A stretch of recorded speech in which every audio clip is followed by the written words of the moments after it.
तो देखिए, शक पूरी तरह से मोसाद पर है। हिजबुल्लाह कह रहा है कि इस हमले के पीछे इजराइल है और ऐसे में बेंजामिन नेतन्याहू का यह वीडियो वायरल हो रहा है सोशल मीडिया पर। वहीं पेजर ब्लास्ट के बाद लेबनान में अलर्ट है। आज लेबनान के सभी स्कूल कॉलेज बंद हैं। लेबनान के शिक्षा मंत्री ने इसके निर्देश दिए।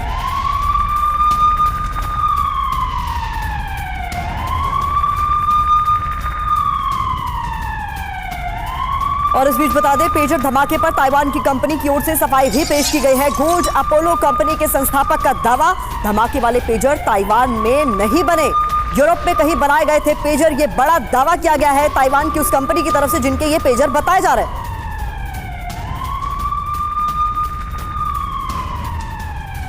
और हमारे साथ इस वक्त साइबर एक्सपर्ट पवन दुग्गल मौजूद हैं। पवन जी, स्वागत है टीवी 9 भारतवर्ष पर आपका। ये अटैक सामने आने के बाद, पेजर ब्लास्ट सामने आने के बाद कई सवाल जहन में उठ रहे हैं कि कैसे यह मुमकिन हुआ।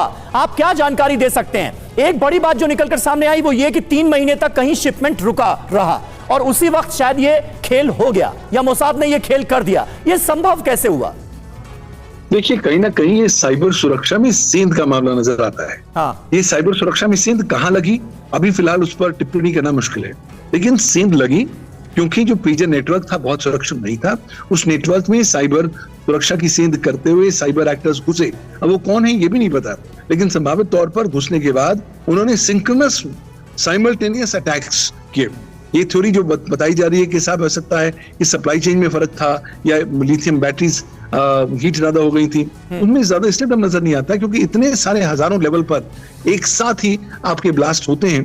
तो ये कहना कि उसी केवल बैटरीज में खलल था या प्रॉब्लम थी, वो इशू नहीं है। आई थिंक बिगर इशू ये है, ये साइबर सुरक्षा में सेंध का मामला है।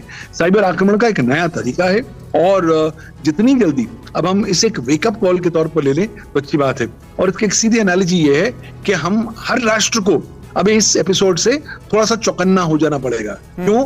क्योंकि अब ना केवल पेजर्स बल्कि मोबाइल्स भी हथियार के तौर पर, एम्यूनिशन के तौर पर वेपनाइज किए जाएंगे साइबर क्रिमिनल्स द्वारा।